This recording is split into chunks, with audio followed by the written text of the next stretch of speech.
Okay, so here we have to use this formula to give the perimeter of the rectangles. Okay, and we have to show our working. Okay, so let's have a look at this one here. 4 centimeters by 2 centimeters. So let's use the formula. So perimeter equals 2L plus 2W. So that means if we just plug in the values we know now, so it'll be 2 times the length, which is 4 centimeters, and we add 2 times the width, which is 2.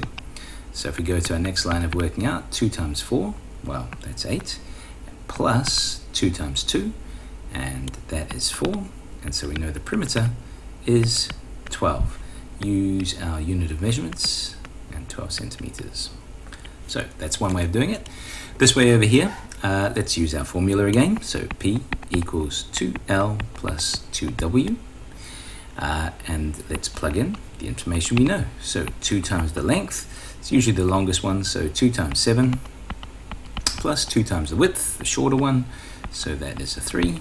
And let's do those. So 2 times 7 is 14, plus 2 times 3, and that is 6. And so we add 14 and 6, and we get 20. Units of measurement is centimeters, and that one is done as well.